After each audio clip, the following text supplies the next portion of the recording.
I remember 10:15 being the first time when the thought crossed my mind when I thought, I wonder if my family will be okay if I don't come out here alive.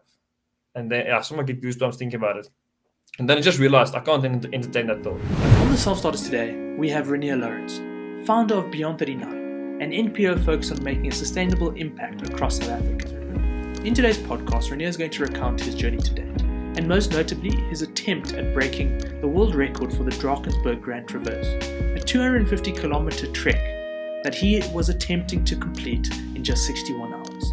Now, whilst Renier was unsuccessful in his attempt to break the world record, his story is still inspirational nonetheless. This is the Self Starters. If you're listening, you have no excuse not to get started on your idea right now, unless you just want to finish this episode first. Renier, so most people will know you because of Survivor, but that's not why we're talking today. Today we're talking because you are the definition of a self-starter. You've started Beyond39, which is an incredible NPO looking to create sustainable change in South Africa. But not only that, Renier, you have no ability to just do one thing. So an NPO wasn't just enough. Not only do you want to create sustainable change, you want to break world records whilst doing it. So a part of this chat today is going to be to discuss just how you've gone about your attempt at breaking a world record doing the Drakensberg Grand Traverse. You are an utter madman, but I'm looking forward to hearing this tale. So if you say people wonder why is Renier a self-starter, I often ask myself that question as well. And when you asked me to be on the podcast, I was like, a self-starter, not really sure. And then reflecting on it, you realize that there's no definition for a self-starter. There's no cut and paste. This is how a self-starter looks, and this is what they do. For me, Beyond39 is something a little bit different than I think what your normal business startup would look like, or even just chasing an idea will look like. For me, Beyond39 is something really close to my heart, and it's not something I'm chasing with business plans and ROIs. It's something I'm chasing with a lot of passion, and which is something which is laid on my heart, and I'm taking it day by day.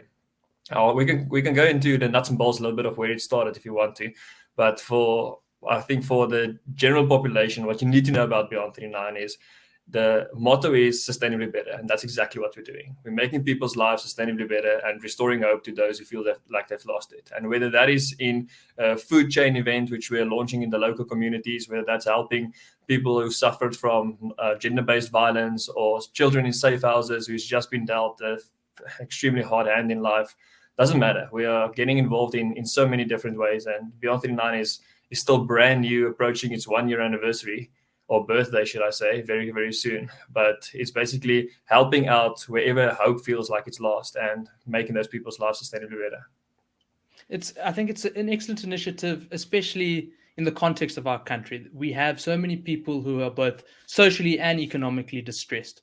And, any help goes a very long way. And I think you've just mentioned it. Why don't you tell me about how this came about? It's not every day that someone wakes up and thinks, I'm going to make a huge difference in my community. I'm going to start today. So where was this idea born from? So this idea was born, I think you were about 20 meters from me when this idea was born, way back on the island.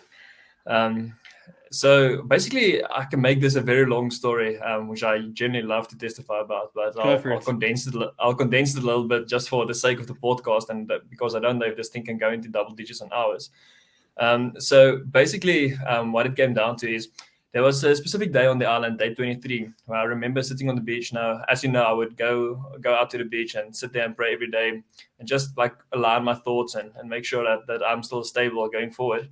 And day 23 was a tough day for me. I remember sitting there on the beach thinking, like, Renier, you're still going all guns blazing to win this. And that's what you need to do. And at that point, I still believed I could. But what if I don't? And how does the way forward look? And I just remember praying about it quite a lot as well, and just getting this conviction on my heart that I'm not on Survivor to make a difference. I'm not on Survivor to win the game. I'm on Survivor to be able to make a difference past Survivor. And I really hold on to that promise, which I got that day while praying through it.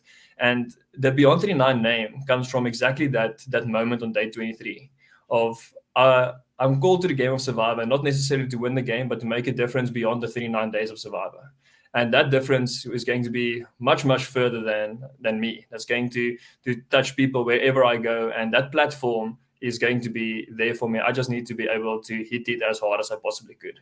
So that's where the name also comes from. Beyond the 39 days of Survivor is where the impact should be. And coming back from Survivor, I didn't pursue it immediately saying, okay, cool, I've got this passion, I've got this vision in my heart, let's go for it. I sat back quite a bit, just waiting waiting patiently, just saying like, God, you put this on my heart. Now I'm waiting to see where it goes. And slowly but surely, it's incredible. The right people just rolled in, gave me a little bit of guidance going this direction or that direction, or supported or started asking the right questions. And I just held on to that promise of day 23 saying, I'm going to have the platform to impact people's lives beyond the 39 days of Survivor, and that's what I'm going to do. And also, I think excites me about Beyond 39 is not just the great work that you're doing within the community. It's also how you're going about doing it. So a lot of people won't know. They'll think Beyond 39, it's an NGO. Renier is just helping people, and he's going out asking corporates for money. Now, you are asking corporates and sponsors for money, but the way in which you're doing it is very different. It reminds me a lot of the types of games that Red Bull like to sponsor. You know, there's a definite endurance athlete in you that's coming out through Beyond 39. So maybe talk to us about that angle where you're doing these long endurance runs in order to raise funds for people in need. Yeah, so that's actually a very interesting story. So I came back from Survivor December 2020. 2020. That Jan, partner up with a friend of mine, guy who I've got a lot of respect for, and whose opinion in my life I've welcomed. He's important to me quite a bit. And I spitballed this idea with him, telling him like, this is basically the whole story. Like the day 23 on the beach, praying through it, God giving me this vision of what I need to chase, what is going to happen, and I just like put everything in front of him. And I say, okay, so now I need to find a way. And remember, this is not entrepreneur Renier. There's no entrepreneurial Renier. Like that's not me. Like entrepreneurs days at school, I sucked. Like I would have a little bit of a popcorn stand or something. It's just not my thing. So now I needed to suddenly need to promote the business side of it. And I didn't know what to do. So that's why I called in on some resources. And we start spitballing things. And what we basically land on is we need to give someone something which they want to buy into. When we approach a corporate, there's a lot of NPOs out there. There's a lot of people saying, please give us money. And the last thing I want to do is to go and say, please give us money. And because I was on Survivor, I deserve money. Like that's not what you want. So it needs to be something different. It needs to be something cool. And believe it or not, I'm not an ultra athlete at all. Like I've done one marathon in my life because I had to. But I'm not an ultra runner by any stretch of the imagination. But unfortunately, as someone who's seen you run, I'd like to say that's a filthy lie. If you saw me run, that means you stuck with me. So then either that does not make me an ultra runner, or it makes you an ultra runner. I watched you run off into the distance. I didn't run with you. I watched you run. Was that when my torch was snuffed? Thanks, Kieran. That sucks. No, there I sat and watched I'm you just go. kidding. No, just kidding. So unfortunately, or fortunately, I don't know, this friend of mine is a former South African trail running champion. So we start spitballing what to do, and he says, Renier, you can run a bit. Why don't you do a proper run event and get a lot of attention through that? I was like, doesn't sound too cool. Like if you run comrades for money. And he says, no, hell no. That's not what I thought of at all. Like there's 1,000 of people who've done that. What you want is you want to give whoever buys into your vision, you want to give them something new, something which they haven't seen, something which no one has approached them with. Not necessarily because this thing is the best thing out there, but because it's the newest thing out there. It's something completely different. And it's like, okay, well, keep talking. Let me know what you're thinking. He says, how about you do the Drakensberg Grand Traverse? And I was like, yeah, that sounds cool. What is it? Sure. They blindsided me. I said yes before something I didn't know. It's like, it's a run where you basically traverse the entire Drakensberg, 250 kilometers, 10,000 meters vertical ascent. It's like, oh man, this sounds incredible. Like, it's just do this thing. I was like, yeah, that sounds great. It's going to be such a massive adventure. And you're going to do it with me. bailed on me later. That's not the point. But the point is, then he said, because what you want to be able to pitch is you have got this great passion for Beyond 39, and I really do. Like when I start speaking about Beyond 39, I can go on for hours and hours because it's something really close to my heart. But what I can't go on for hours and hours is running, or a marathon for that matter, or an ultra marathon. It doesn't excite me. But this adventure in the mountains, something like completely weird and new, there's an adventurous side of me which does get excited, and that marries to Beyond 39 quite well.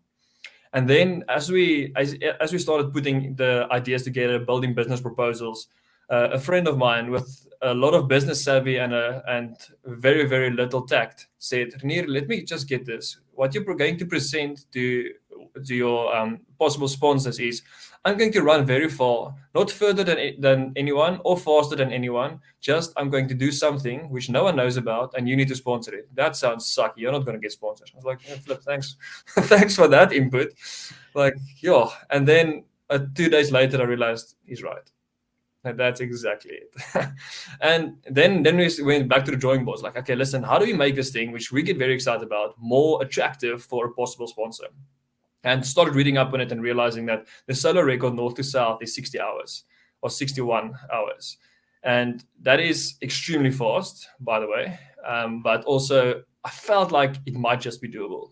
So suddenly, the criteria which you start selling is, there's this adventure trail run, which has been attempted only 33 times in the history. 18 of those times were failed attempts. It's something incredibly hard. People die in Drakensberg on this route every single year since 1980 something. It's self-supported, and we're not going just after finishing. It's actually going to be a world record attempt. Finishing this thing in 61 hours flat, and that's what you're going. And you as a partner can be involved in this world record attempt. And suddenly it started looking a lot different. And there the idea was finalized. Drakensberg Grand Traverse, the unfortunate guinea pig is going to be me, but that's okay. I'll cycle the Drakensberg if it's going to get support for Beyond 39. I don't care. And that's where the ultra running side of it actually got born from. So it was never a case of, oh, Renier's a good runner, I want to run, raise money, boom, go for it. It was more a case of Beyond 39 needs to work and needs to work at all costs. And I'll do what I can to make it work. If that do what it can means chase a world record, I've never been a record holder. I've never even got a gold medal for any athletics or something, or a medal for that matter. But I'll chase that with everything in me, because it's not the record I'm chasing. It's Beyond 39 which I'm chasing. And if Beyond 39, and if the Drakensberg Grand Traverse generates enough publicity and enough traction for Beyond 39 to benefit from it, then I'll do it. I'll do anything for Beyond 39's benefit in that sense. And that's actually where the running started coming on board. And then it becomes a massive commitment. And then you just need to put your head down, put in the miles, like literally put in the miles, and keep on going. And we're going to talk a lot about your actual attempt. But the thing that I find fascinating with everything you've just said is that when people think of NPOs, you would generally imagine it's quite easy to get money because you're doing something altruistic. But what you've just explained is quite a cutthroat environment where you actually have to be unique and you have to provide some sort of value proposition to your sponsors. The value proposition is, I'm not doing good. It has to be more than that, which is quite a fascinating view into that world. I can understand. Well, actually, I'm lying. I can't understand how you've gotten to the Drakensberg Grand Traverse, because it is definitely not something that I could ever imagine doing. And kudos to you, because the one thing, as you were telling me the story, that came to mind is there is already so much pressure on someone running an NPO. You have this goal to do good. Now, on top of that goal to do good and impact a community, you've also put pressure on yourself to not only just run 250 kilometers, but to beat a damn world record in the process. So, if you had the fear of failure within you of, I'm not going to reach a potential target to assist this community and, give them the best from a financial perspective, you're also putting pressure on you in a whole new way. You're testing yourself physically. So you have twice as much potential heartache. My question would be like, why would anyone do this to themselves? Why did this idea resonate with you beyond just the shock and awe factor of it? And there's something immensely amazing about beating a world record in aid of charity. But surely this must have been daunting for you. And surely at some point you're like, why in the world did I do this? Or why in the world have I Yeah. agreed to do this?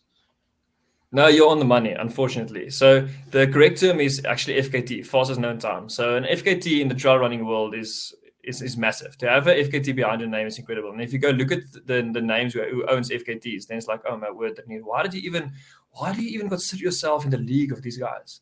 And it added an immense load of pressure. You're completely on the money there. And I remember at one stage when the partners, the big partners started getting involved, the Westworld motor groups, the Isuzus, like when those people started coming on board, then suddenly I realized, there's promises out there. There's corporate companies, CEOs of million rand companies, million odd rand companies who's put signatures down to say we'll support this. And what I said to them is, this is going to be in an attempt for a world record. So that creates an immense load of pressure. But there's two ways for me to diverge that pressure, diverge that pressure. And the one is to say, let the real thing stay the real thing. And the real thing was get Beyond39 a support staff, get Beyond39 a partner or partners, and at the end of the day, impact the community, restore the hope, bring people back to where they need to be in order to be able to prosper, and then make people's lives sustainably better. That's the end goal. That's what we need to do. The end goal is not necessarily the world record. I'm going to go all guns blazing, and that is what I've promised. But let me and the partner always keep in mind that the primary goal of all of this is to make people's lives sustainably better. So that's the one thing which I needed to remind myself of, and my wife is actually very good with that, to just bring me back to basics, to say, remember what it is. And my dad as well, he would call me and say, Renier, just remember what you want to do. And then the second way of just letting that pressure go is for an endurance athlete, it's actually a very good thing to stress, because you de-stress by running. And if you are someone with a bonsai habit, a bonsai plant at home, and you have all this pressure of keeping that thing alive, running doesn't help you very much. But if you need to train for an ultra marathon, running is quite the thing to do. So handling that pressure and just saying when you wake up in the morning, it's like, Renier, if you don't put in 4 hours now, you're 4 hours behind for always. And just go. And then basically you come back, and not only are you that little bit fitter, but you're also a little bit de-stressed, and then you can tackle your day again. Yeah, look, and I can attest to all the running you did at odd hours of the day. I once got a call from Renier at like 9 p.m. at night. He was running around the block. I was shocked that he called me that late, but even more shocked that he was running I think a 10 kilometer and could talk to me comfortably and wasn't out of breath at all. So the commitment that you had was there. And please tell me, because I'm so curious, when you're in the room speaking to sponsors and you tell them, listen, I'm going for this world record, if I get it, and no spoilers, we'll get to your attempt in a bit. If I get it, it's a great thing to be a sponsor for. A few questions here. Were the sponsors more interested in the world record attempt? Were they more interested in the NPO? Did they put pressure on you to succeed? For them, was it just the fact that you were attempting to get the world record? What was the conversation like with the sponsors? Because I could imagine that it's an extra layer of pressure to answer to, because you have your support structure who are telling you it's all that this world record attempt is about is building the platform for Beyond39. But your sponsors must feel differently. It's not about the platform. It's about the world record. It's about, my sponsorship, my donation also needs to reach the widest audience. So what were they saying to you at the same time? I won't say any of the sponsors ever put any pressure on me for the record, although it was always known in the room that we're going after record. It's going to cost some money, and people's lives are going to change. That was always known, and that was always some part of the conversation. But it was never a case of, Renier, if you don't, then X, Y, Z, or deliberate pressure added on me. It was more a case of, we all know what we are doing, where we are going. I'm responsible to align all of that, and don't worry that I'm ever going to disappear or ever going to disappoint, because I'm super, super intrigued and passionate about what I'm doing. And yes, we did have publicity chats, and we did have, how are you going to post this? How many reaches did we have? And we did have all those chats, and how much money we were going to give Renier, how much do you need to make this happen? And where's my money going? And all those kind of things. We did have all those chats, but the passion can't be replicated. Either you have it or you don't. And if you can bring that to the table, then it's a different ball game. And I think that's, it's such a great point, not just for your story, but for anyone in business. It's the business can make sense, the numbers can make sense, but beyond that, if you're looking for an investor, if you're looking for a partner, people want to see the passion. People want to see that you live and breathe the stuff that you're talking about. It just that level of commitment just provides so much comfort to an external party that I'm in safe hands. Let's get into your FKT, your fastest known time attempt. Spoiler alert, Renier, did you or did you not break the world record? No, I did not. I ended up not managing. And that's such a binary answer, so I haven't done you any justice at all. But talk us. But the reason why is I wanted to set it up, and I want you to talk us through it, because you didn't get the world record, but you had to overcome a lot of adversity over the days in which you attempted it. I mean, you'll get into just how horrible the weather was, but as someone who is a master of overcoming failure and learning from it, talk us through your attempt, and I'd love to hear what you've learned out of that process. Oh, cool. So basically what it entails is there's no paths, there's no specific road or route which you need to take. What the record entails is start at the chain ladders in the north of the Drakensberg, finish at Bushman's Neck border post in the south of Drakensberg. And in the process, hit 6 significant peaks. And that's it. If you can prove that you've done those 8 points, then you've got it. So it's all self-navigated. You have to make sure you have enough food, enough warm clothes, or rain gear or snow gear, whatever the case may be. So it takes a lot of planning. So there's a lot of logistics going into it to make sure that everything is like what you're carrying with is necessities, because you can't carry too heavy, but also that if the weather takes a turn for the worst, that you won't die, because like I mentioned earlier, people die up there. And I can testify that I can see why. So basically, will you tell me? Sorry to interrupt. Were at any point in your attempt, were you afraid for your life? 10:15 that night, yes. I remember 10:15 being the first time when the thought crossed my mind, when I thought, I wonder if my family will be okay if I don't come out here alive. And then someone get goosebumps thinking about it. And then I just realized I can't entertain that thought. Like there's no part of me which should be allowed to entertain that thought, because that's the beginning of the end. And I just dismissed that immediately and kept continuing. So sorry, I interrupted you there, but carry on with what it takes, what it's about. It gives me goosebumps also to think that you're through your passion, you've put yourself in this position where you're contemplating whether you'll make it out alive. And I have the benefit of knowing you, so I know how you'll take that and find all the positives out of it. So much so that this thing may give you goosebumps, but you view it purely as a positive, experience in your life. But 100%. I can only imagine how freaky it was. And as we go through your journey, I'm sure you'll stop and tell me about 10:30 a bit more. Yeah, definitely. Okay, let me journey you all the way from 4 a.m. to basically the next morning. So maybe let me ask a question first.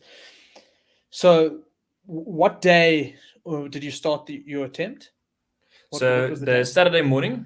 I started Saturday morning, 18th of March, 19th of March. 19th of March. And if you were successful, when would you have finished by? 5 o'clock in the afternoon on the 23rd of March, the Monday. 21st of March, yes. So that's a solid 2.5 days of running. 2 and 3/4 days of running. Okay. So it is the 18th of March. It is 2 a.m. I don't know what time you got up to get running. Talk us through it. So let's start with, I'm sure everyone is quite aware of the hectic weather we've had over the last couple of months, and it was nothing different 3 or 4 weeks ago. So 18th of March was the Friday just before, and that night I went to bed, still sleeping with a 2-year-old and a 9-month-old baby in the room, and not getting a lot of sleep at all. And that's actually one of the key things, because you're going to be sleep deprived and still have to make good decisions for the next 3 days or 2.5 days. And getting a proper sleep is actually one of the most important things. So it didn't start out very well for me with kids up and crying, and that wasn't the best night's rest, but that's okay. It's part of life, and you can go on. So I got up the next morning at about 2:30, got all my gear ready, drove up from the Wetsuit Hotel to Sentinel Car Park. It's only a 7K drive, but it takes you about an hour. It is terrible road. Nothing compared to what you run though. And then got to the start. And what is interesting, what I think people don't realize, is when you think about the massive races, the 2 Oceans, which was just this weekend which passed, or the Comrades or so, then it's 20,000 people standing at the starting line. There's a big announcer with speakers and everyone ready, and there's a countdown, 10, 9, 8, go, and then everyone goes across the line, and the poor Pity at the back still stands for 7 minutes because there's too much traffic. And like 8 minutes later, he starts his watch, but now he's convicted because should I have started my watch 8 minutes earlier or only when I crossed the line? And it's just a mess. When you do an FKT on your own, it's not like that. It is very lonely. And it was I actually had a tear in my eye at the start, thinking that, Renier, there's no one here. It's literally me. And if I don't start now, no one will know. I can literally just sit here. Like, there's no gun going off. There's no one saying like, Renier, okay, go. If I don't want to, I can literally just sit here. And then I got really scared. And I thought, Renier, you know what? 2 hours from now, you're going to be even further into, well, the nothingness of the Drakensberg. And you can yell as hard as you want to. You can call as many people as you want to. No one will hear you. There's no cell phone signal. There's just like no one will hear you at the start. You're going to go into even more deserted areas. And it was an interesting start for me. I couldn't believe how much just the loneliness at the start got to me at that point, thinking that whether I go or not is completely my decision, 100%, and no one will even know what decision I make. And that contemplation and that sorting out your own psyche took me 19 minutes. I started only 19 minutes after 4, constantly thinking, like, what is going on? Why am I even contemplating this? Like, it's terrible. And the art of decision making really got like brewed in me. Well, not by free will, but just got dumped on me, actually. Learning that making decisions is not something which you should take lightly. Like, whether you go, you should know your why. Because if I didn't know my why, if I didn't have a Beyond39 sticker with me and saying, this is Beyond39, this is the reason I'm doing it. Those people suffering, those people out there who doesn't have food, who's been dealt a hard hand in life, who's been suffering, who's been victims of so many injustice. If I didn't know my why then, I promise you I wouldn't have gone, because I was extremely intimidated. And this wasn't I haven't even started yet. And I just felt at that point like, cool, I know my why. I know why I'm doing this. I know for who I'm doing this. And therefore I should go. And I remember looking down at my watch and I was like, well, now you press it. Because the competitor in me will not stand still after I've pressed the start button. So I pressed the start button and it hit out way too fast. Like, let's start. And then realized a minute later, okay, no, bro, this is not going to fly. Chillax, you've got a pace which you need to adhere to. And it's like, okay, cool. What was the pace that you needed to adhere to break the world record? 5 kilometers per hour. So that's about 12 minutes per kilometer. It sounds slow when you're used to a tarmac. It is very, very quick if you do 10,000 meters of ascent over terrible terrain. I can't even walk up one flight of stairs without getting out of breath. So don't worry, there's no stairs up there. I'm sure you wished you had stairs a few times. Yes, like I wish I had a little bed. But anyway, so started pitch dark, 20 past 4, and then it takes about an hour or so to get to the chain ladders, which is quite well known in the Drakensberg. Get up to chain ladders. This was quite cool. I just summited the chain ladders at the break of dawn. and you can see the sun coming up. I actually stopped to take a photo. I just had to. I was like, Renier, this minute which you're going to lose is not going to make a difference. But then 4 hours later, I was like, yes, Renier, imagine you missed this record with a minute. Yo, I'm going to be cross with myself. That was in my mind quite a bit. I didn't stop for more photos. So just as the sun rose, I summited, and it was actually cool. My wife and dad hiked up the previous day, and they slept about I think 7 k's in on my route. So I just ran past them, gave them little high fives and hugs, like, hi, thanks for the support, okay, bye. I think it must have been a massive anticlimax for them. It was like a 1 minute and I left. But it's also okay. And then summited Mount Exhaust, the first significant peak, which you need to do at 3,200 and something meters, And at just this after point, 2 hours. So at this point, were you still on track for the world record? Yes, I wanted to do between 155 and 205. I needed to hit Mount Exhaust, and I did it in 202. So I thought, cool. And also, just for interest's sake, I didn't just go for a linear interpolation of time, saying this is the distance, this is the time, divide the one by the other, and this is how fast you go. So I scouted the route multiple times in the months preceding the actual event. So then I basically broke it down and said, okay, I know this is easier terrain, so I should go a little bit faster, not because I think I'm very quick, but because I know what happens between kilometers 60 and 130 is absolutely terrible. It is knee to thigh high bushes all the time. You're going to slug through. It's going to be really slow, so that's going to be slower. So it was actually very well balanced out pace-wise. So that first spot needed to be a little bit faster as well.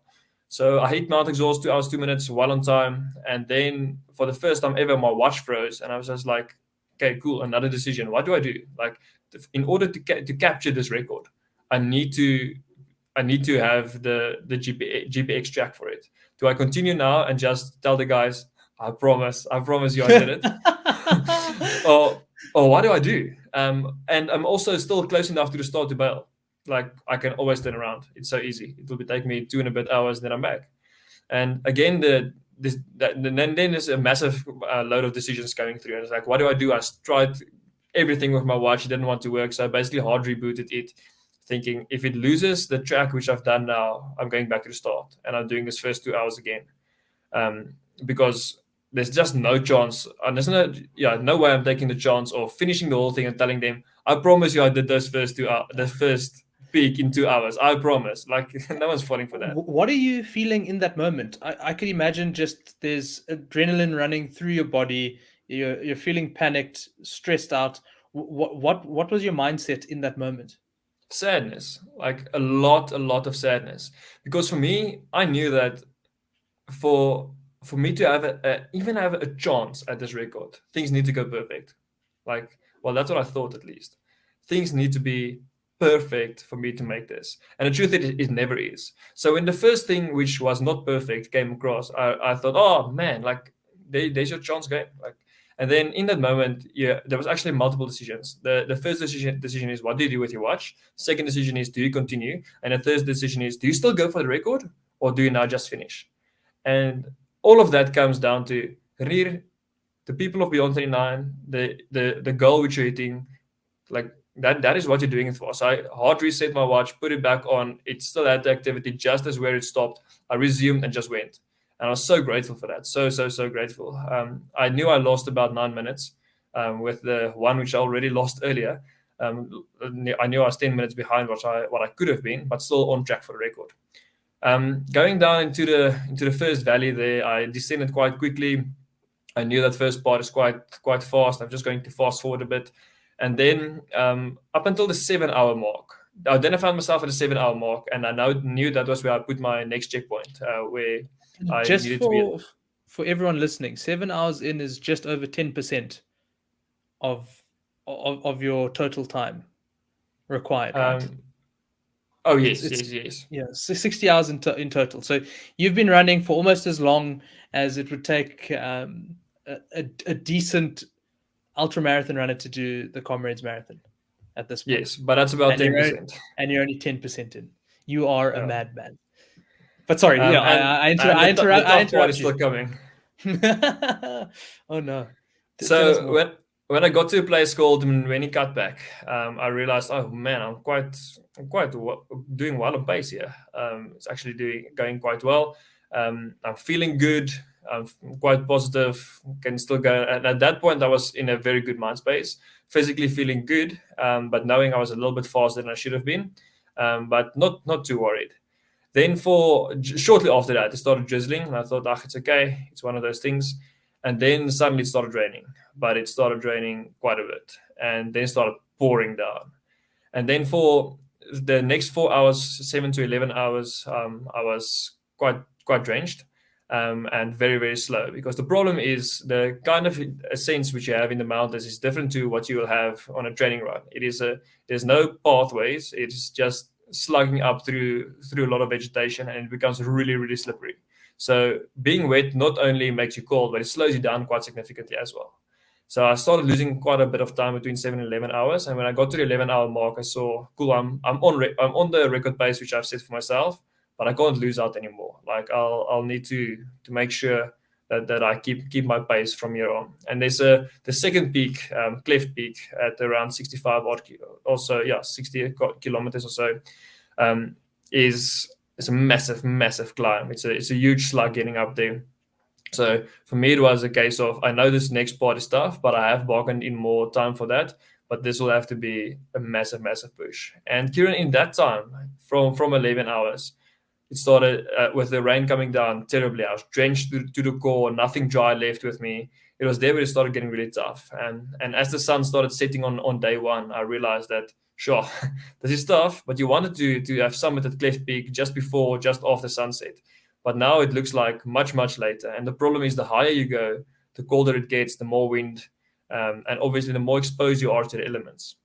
According to the plan, I was supposed to be off that ridge already by the time it gets really cold, the midnight, 3 a.m. or so. So me realizing that I'm losing a bit of time and only summiting Cleft Peak at about 9:15 that night made it a lot more difficult. And I remember going up, and there was one time when I thought, I was shivering, my teeth were chattering, and I thought, yo, Renier, like maybe you should just sit down a little bit and catch your bearings. And when I said that, I was like, you idiot. You can't sit down now. Like, you will die. You'll definitely die. Your saving grace here is the fact that you are moving. Barely, but moving. I remember the 1 kilometer doing in 58 minutes. Like, that's just how tough the terrain is, how steep it is going up there. And then eventually summiting Cleft Peak was a massive win for me. Just, it picks you up. You feel like you've conquered. But there's a little catch to Cleft Peak, which people don't tell you about. You summit very, very close to the escarpment. So basically, if you run onto Cleft Peak and you continue running, you fall to your death. So if you summit Cleft Peak, you have to make a little bit of turn and then go down right next to that big drop. And anyway, so started descending Cleft Peak. As you descend, you get a little bit more cover, a little bit less wind, which is great, because at that time I thought it was going to be absolutely horrendous. And then you go through a section which they call Windy Gap. Now, Windy Gap has got its name for a reason. It's because it basically just like funnels the wind through this small section between two peaks. And when I got there, it was the first time when I realized, Renier, you are cold to the bone. You are at the point where you feel like you can't move anymore. You're 16 hours in or 17 hours in already. If I sit here, I'm dying. And if I continue, I don't know where I'm going to die, but wherever I stop tonight, there I will sit and die. And that for me was absolutely a heartbreaker, thinking that, okay, can I get down these mountains? I know the pass in front, Camel Pass, is quite a dodgy, hairy section, which I will never attempt at night. So I can't get down really. And if I sit here on top, and then I'm in quite a bit of trouble.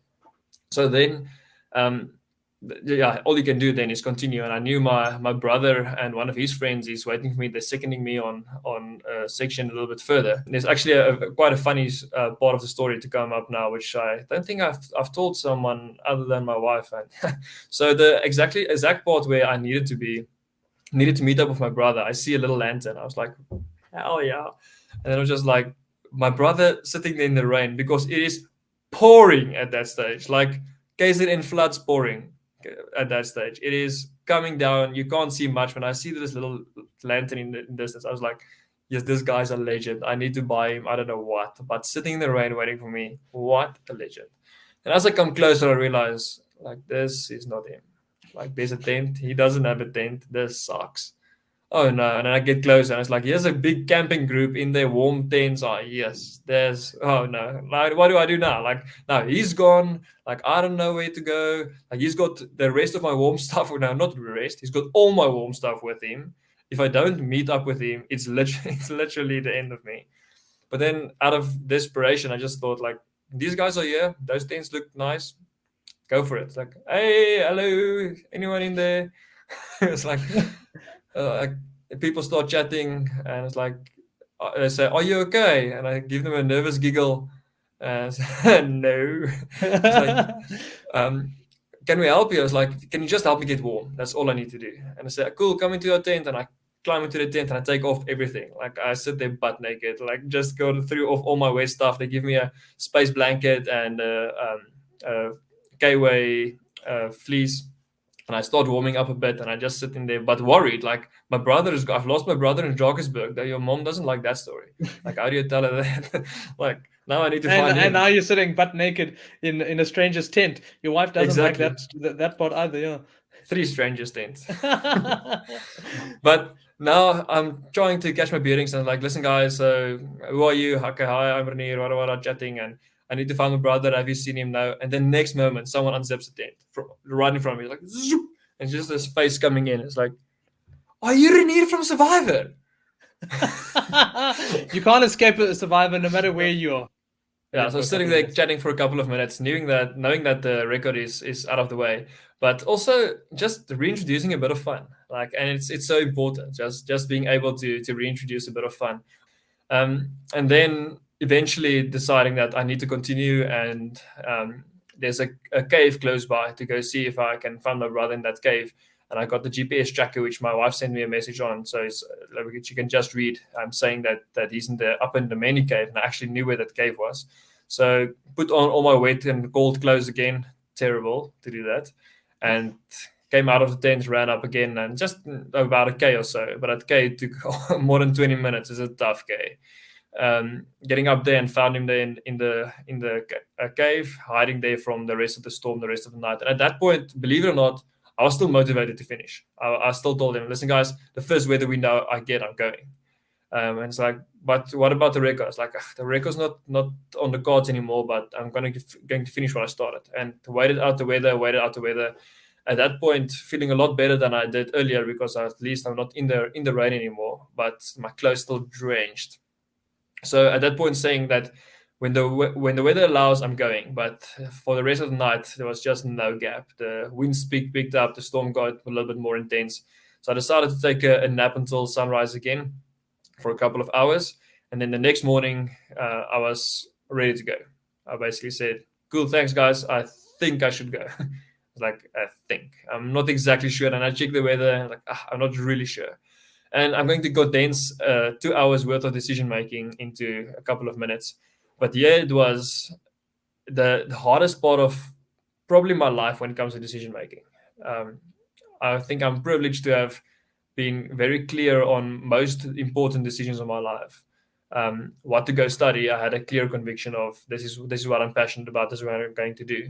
I did regret that decision many times while studying, but at least when I had to make a decision, I knew it was the right one. Who I needed to marry, I was convinced, very sure that Lisa is the one I'm going to marry. And like, so all the big decisions in my life, I was difficult, but you get there. But then I felt like this decision overshadowed, or it dwarfed all the other decisions which I ever had to make. A decision where you have to decide, am I going to finish this thing which I started, or am I going to stop? And saying it like that is easy. You finished. Duh. That's what everyone tells you. You finished what you started. But this one had an added twist. If you make the wrong decision, you die. And last night I was close to it. Tonight I might not be that lucky. And what I do know about the rest of the route is that for the next day, at least a day, there's no cave in sight. So last night I got saved because I was butt naked in a stranger's tent, and because I had a cave. There's no guarantee of strangers' tents or friendly strangers tents or a cave for the next day and night. Definitely not. So that made it extremely difficult. So I remember having 10 criteria which I weighed up. I can't remember all 10 of them, but it was, do I have the physical capacity to finish this? Yes, I still do. Do I have the mental capacity? Yes, I still do. Will people be disappointed if I don't finish? Yes, they will. Will the weather stay good? I don't know. Do I have the correct gear? Yes, I do believe so. And I can't remember what the other 5 things were. So basically, I weighed up these 10 things, and they were contradicting one another like crazy. And there's no Excel spreadsheet with a solver function which could tell me where I should go or not. So it was hardcore decision making at that point, knowing that what I need to do, what I'm going to do, is dependent on all these kind of criteria which I'm weighing up against one another, but I can't weight them. Which one is the most important? And like I said, I'm condensing the story a lot now, but what it basically came down to is, in order to make the right decision, that you don't need to understand the decision. You need to understand your criteria. When you understand your why, your criteria, it is then when you start making the correct decision very, very easily. And it basically boiled down to, it doesn't matter whether people are going to be disappointed. It doesn't matter whether people are going to be impressed. It doesn't matter if there's a record on the cards, and it doesn't matter if I have the mental or physical capability to do this. Here's the criteria which the decision needs to be made.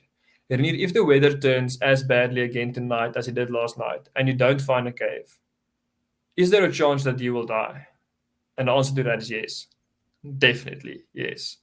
And that, if that's the criteria, suddenly all the other criteria becomes irrelevant, because I know that from day 23 in Survivor, there's this promise that there's going to be a platform for you to be able to change many people's lives, and I'm going to struggle to do that from 6 feet under. So at that point, stumbling upon that criteria, after 2 hours of trying to make a decision, I just realized that really there's no decision actually here. If the criteria is, can you die tonight? And the answer is yes, then there's no decision which needs to be made. What you need to do now is get out of this conditions before you actually find yourself in that position. And I remember so well. My brother was standing in front of me. I remember so well, and I don't like telling this. When I said, I think I should go down, I remember a tear rolling down this cheek, and I just realized how disappointed I was in the decision, in the outcome. Sitting here reflecting back, I'm still at peace with the decision, knowing that it was the right decision, but it doesn't make me any less disappointed in the And outcome. I think that speaks volumes to how committed you are. I mean, firstly, just to social upliftment, but secondly to to the cause and what this would have meant. Because for it to take someone 2 hours to arrive at the conclusion of, well, maybe I shouldn't do this because I might die, is sitting here feeling nice and warm. It's it's ridiculous to think that it would take someone 2 hours to consider death, given what they'd been through in the night. But it just goes to show how driven and focused you were, which is it's amazing and baffling at the same time, right? It's to have gone through that and to still want to continue speaks volumes. And I'm sure the learnings have been immense, and I'm sure the impact that comes from this will continue to reap rewards for years and years to come. But just speak to us about that feeling of disappointment when the decision was made. Was it a feeling of disappointment, or was it a feeling of, okay, I've made a decision, so I'm at peace now that I've actually made up my mind? Or did you go from, well, now that I've made this decision, what is everyone going to think? How am I going to speak to my sponsors? Did any of those thoughts start coming up? Yeah, so no, actually, before the decision was made, everything which you just said played a big role. How am I going to discuss this with the partners? What am I going to tell the people? I need to make a post here afterwards telling everyone is following. Oh, yes. But then the moment when the correct criteria arrived, like all of that was dismissed. It's like, doesn't matter. Like the correct decision was made. If someone wants to be cross or wants to withdraw because the correct decision was made, then so be it. At least there's something to still withdraw from. Because if I went on, there maybe wouldn't have been. But I actually want to split up your question, Kieran. I think you're actually asking two things in one in this specific scenario, because disappointment, yes, a lot of disappointment, but where I want to split it is the decision and the outcome. So in the decision, no. Even when I'm sitting reflecting now, and I know you could rabbit hole about your survivor experience quite a bit, and so could I. But I'm not rabbit holing about this decision at all. Like, I know it was the right one, and immediately when I made it, I knew it. Um, but if you ask, am I disappointed? I'm terribly disappointed. Disappointed in the outcome. Disappointed I couldn't finish. Disappointed that I wasn't able to go across that finish line and say, guys, this is what Beyond39 is all about. We shift boundaries to impact the lives of those around us. And it feels there is a sense of failure, feeling of failure, which comes to mind every time that I think I did not cross the Bushman's Neck border post, and that sucks. It really does. But if I have to make that decision again in that same weather, in that same conditions, in those same circumstances, with everything which I had at hand, I know I will make it again. Hopefully a little bit faster than 2 hours, but I'll make that again. But if there's disappointment, there still is. And I think there's a great question that comes out of that. So the disappointment lives within you, right? And I know you, so I know how high a standard you set for yourself. Where if it wasn't for death, you would have pushed, till you were bleeding, uh, you know, uh, through Yeah, your most skin, pretty definitely. much. My question is this, and I think it's such an important one for all the listeners: is has that failure impacted Beyond39? Has all the fear of that failure and what it would mean, sending out the post to say, sorry guys, I didn't make it, speaking to the suppliers, was it worse in your mind than how it turned out in real life? Yeah, interesting question, and I actually haven't thought of that. But yeah, I think you're on the money there as well. There's this buildup of fear, which basically just says, "Oh, Renier, how are you going to do this?" But actually, it was taken very, very well, and I think that everyone who knows me and also knows the significance of that decision, very, very quickly came onto the side of, oh, Renier, good decision, good decision. We're still partnering with you. We're still very excited about what Beyond39 is going to do, but good decision nonetheless. And therefore, I think I fear much worse than what actually played out. And I think what you might be alluding to and touching on is the fear which our imagination could like conjure up is often much worse than what reality can or eventually deals us. And if I can change one thing, I think is that long walk down, which took me another 5.5 hours. That long walk down was the worst 5.5 hours of my life. Well, not of my life, I've had worse, but it was a terrible 5.5 hours. Because I was constantly thinking, oh, Renier, yes, this sucks. Oh, Renier, yes, how are you going to handle this? How are you going to explain this? How are you going to do that? And I think that was some internal punishment where I could have picked up my head saying, Renier, well done on a great decision. Quickly run down here as a last park run, enjoy it, rather than just walk down, slug down, and hate every second of quitting. I sometimes find that that fear of failure or the anticipation of um, what will occur once you've failed is I think 10 out of 10 times or 9 out of 10 times is significantly worse than the failure itself. It's actually, I found in personally, sometimes it's actually quite a liberating feeling to have failed, because Mm. you've reached what you perceived as this horrible rock bottom, and you know that the only way is up. Yeah. And it's I think it's so powerful listening to your story, and I think it will resonate with a lot of people that, you know, I fear failure for small things, right? And you've or not extrapolated, but it has been magnified in your case, where you were even, it took you 2 hours in the face of death to arrive at the decision of actually failure isn't as bad as dying.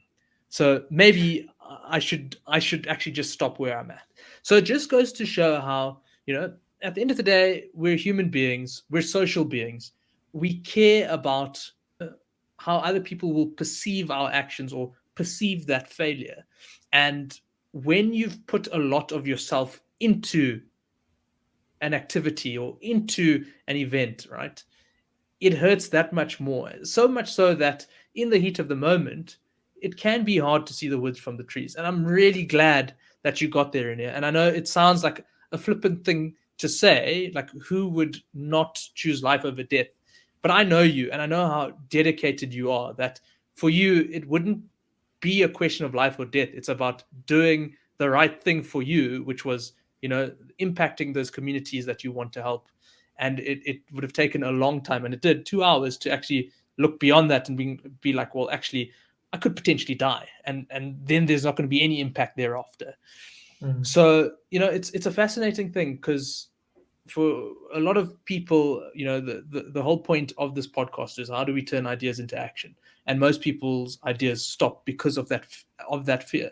And I think you're an excellent example of someone who, if I dare say it, has failed forward, right? Because you have learned, you have put in all this effort, and yes, you did. If I'm being very binary, your goal was to achieve a world record. You didn't achieve the world record. You didn't finish. But as someone who's listened to your story, do I view you as a failure? Absolutely not. I mean, it is a very touching, powerful story of, just how committed you were to your cause and how much you can do thereafter. Um, a question I have for you, sorry, I've just sung your praises basically for 5 minutes. And that's wrongly sung, because it's still about Beyond39 and not about Renier failure I or mean, whatever. absolutely, but I'm positioning this for the listeners who want to be like Renier and start their own thing, right? It's What was your target for the FKT and for this world record attempt? How much were you trying to raise, and how much did you end up raising? So it's actually, for me, it's an interesting journey which I'm on at this point, because it didn't stop. It is actually, the initial goal was 200K, and that was the agreement with the sponsors as well. To say, listen, guys, we're going for 200K. This is how the business plan looks. This is how we're setting it out. The first 100K to come from there, then a little bit of groundwork going in here, and whatever the case would be. But the Making the Difference Fund, as we labeled it, needed to stand strong at 200K. And that's what we're aiming for. I can't disclose all the numbers just yet, but we're actually we're not at 200K just yet, but we're actually looking to surpass 200K quite significantly if everything goes to plan in the next couple of weeks, with additional partners coming on board, and also wanting to match some of the contributions which are already made. So if you from that point of view, I'm really, really grateful for how it all played out, despite the run not being completed. And I think that's a great example, and a great takeaway is, if your goal was to reach 200K 2 weeks ago and you didn't, none of all that hard work and all that foundation that you've built doesn't fall away, even if you haven't reached that height. It remains, and you can build on it. And so and I'm asking questions here just out of interest, so please answer No, if you go can. for it. Did your sponsors still provide some funding in, or was your funding completely contingent on you breaking the world record attempt? It sounds like they did fund more.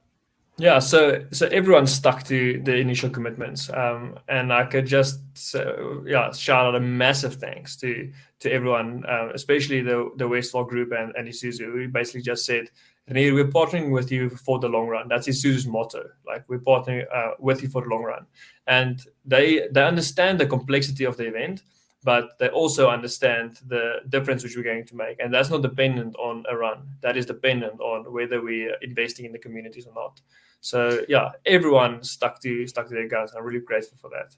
And I think, Renier, it comes back to what you said earlier on around, one of the things that the sponsors recognized in you was your passion for and belief in Beyond39 and the impact you wanted to make.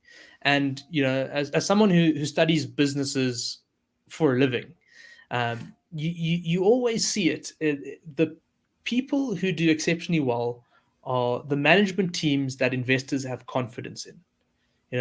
In people who know that I can trust putting my money with you, because you're a good steward of my capital. I can see the passion you have for this business, for this industry, and you show that time and time again. So in your instance, a lot of people who would have tried to break this world record attempt and add sponsorship as an adjacent to that probably wouldn't have their sponsors stick with them if they had failed. But I think, as you've rightfully said, it is your passion for making an impact that has kept your sponsors with you. And this world record attempt was just a conduit and a way of getting the name out there. It is not 100%. it is not the ultimate purpose of Beyond 39. So in no way could it be a failure. As your dad and as your wife have rightfully said, it's the entire purpose is to get the name out there. It's to make an impact. Breaking a world record would have been great, and it probably would have gotten the name of Beyond 39 out there a bit faster. But it's a journey. It's a journey, 100%. and this is not one where you can decide to turn away from, no matter how hard it rains. Yeah, no, I completely agree with you. And there will be rains in this journey as well, and there has been rains. But yeah, I completely agree with you. The definition for success is Beyond 39 growing, and is people's lives changing because of Beyond 39? And the answer is yes.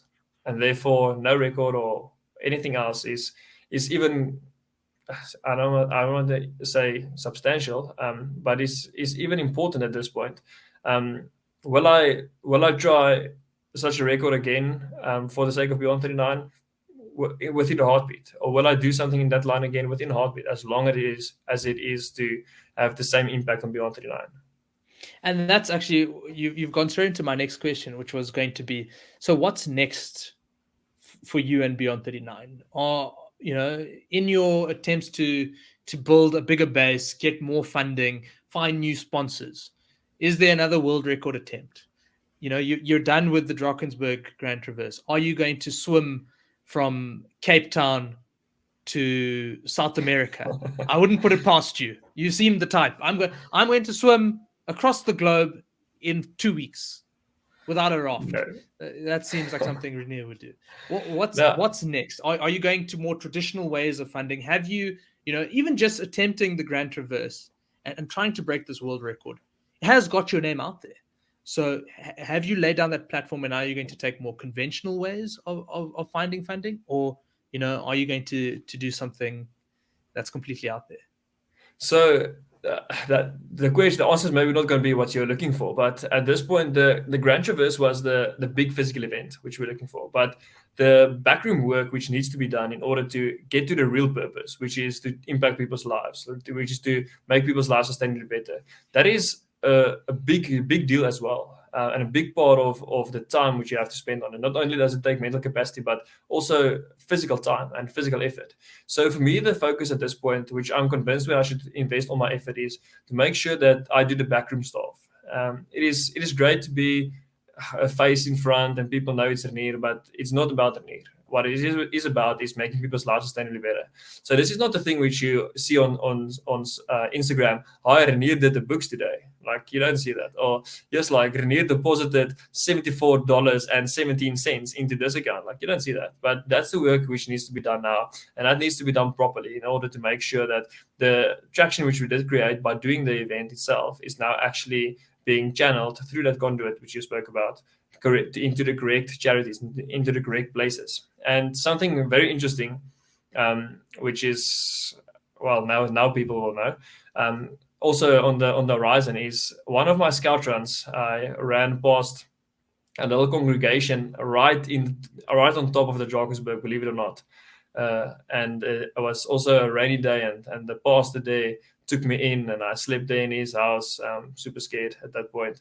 But anyway, so I just decided to for Beyond 39 to give a little back to the people in that community, the people there who were suffering. So there's a partnership which we are basically setting up at this point, going back within 4 weeks from now, going back there to start a partnership for Beyond 39 to channel some of the funding towards those communities up there in Lesotho, right on top of the Drakensberg as well. So in order to put all these channels in place, making sure that everyone gets what they need to get, and that, well, it's all above board and clear to track, to make sure all that is in place is quite a lot of work. So at this point, to answer your question, there's no record attempt or anything huge coming up, which is newsworthy. But it is important for me to know that I'm doing the right stuff, which is visual, as well as the things where no one sees and no one will know whether I do it or not, whether all that is in place as well, and to make sure that whatever was promised, or not even promised, whatever just is available now,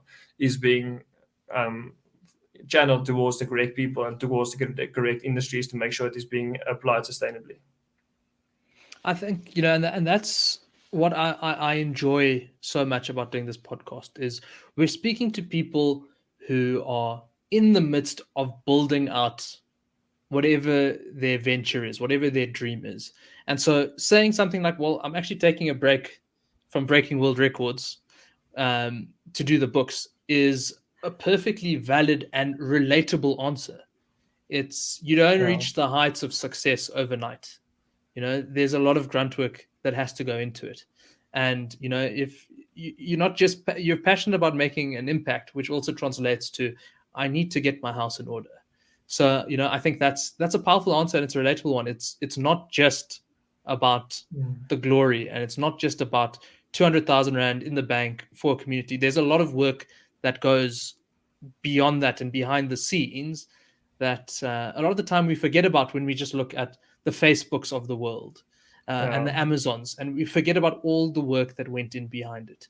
No, most definitely. And if I can jump in there again, one thing which I also keep dear to my heart, or a principle, is that, and you can replace the word motivation with passion probably for this application, but motivation brings you far, but when motivation is not enough, it is discipline which takes you further. And that's exactly where I am now. Like, I was super motivated, extremely motivated. And like I say, you can substitute the word passionate in there to do what I did, and to make sure I'm prepped as well as I can, and make sure that everything is in place, all the logistics, all the training, all the gear. I was extremely motivated. But in order for Beyond39 to work, that motivation does not do the books. And that motivation does not see the partners on a weekly basis. That motivation does not rope in new partners. That is where discipline comes in. And that's for me the switch between, it was great to run on motivation up until now, but what is going to take Beyond39 further is discipline. And you have to be able to make that switch from being motivated to being disciplined. Now, I think you're spot on. And the thing about being disciplined, right, is you're a father to 2 young kids. You have a full-time job, and you are also trying to break a world record attempt whilst running an NPO. You're doing all sorts of things. Like, I can imagine that you actually just did the Grand Traverse to get a couple of hours of sleep in whilst it was raining, because you're probably not getting any at home. After the Grand Traverse, after the world record attempt, what have been your greatest takeaways from that failing? If you could give me 2 or 3 of your biggest takeaways and change in perspective as a person, as an NPO founder. I'll very easily get to 2 of them.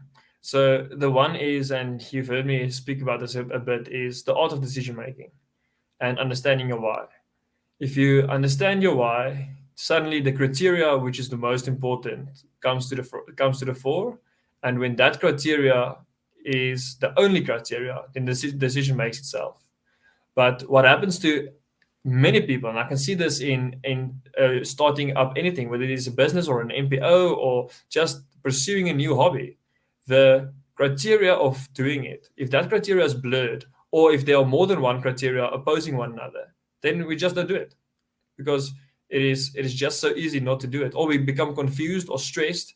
Or I remember a specific time where the 2 criteria where I was weighing up against one another is, my wife has sacrificed so much to get me here. I can't stop now. Like, weighing that up against anything else.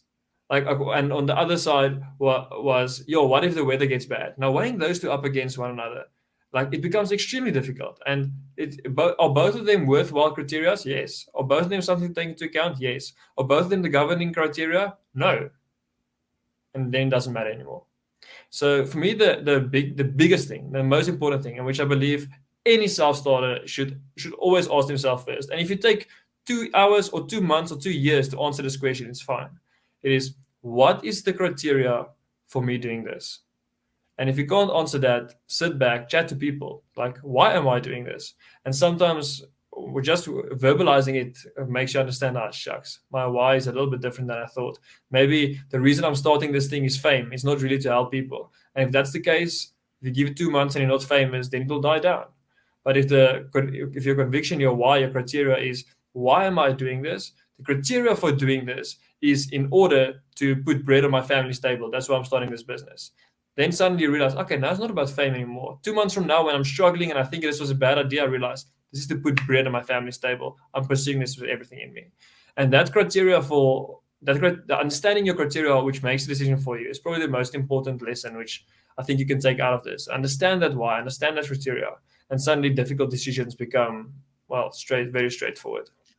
It's so great to hear. It's in a business context, it's set your strategy, understand your purpose, what's the vision and mission of this company, and it's amazing how you can get there in so many different ways. I think the way that you've described it is it's a very thoughtful process, and it was great chatting to Santini, who I think thinks very differently to you and I.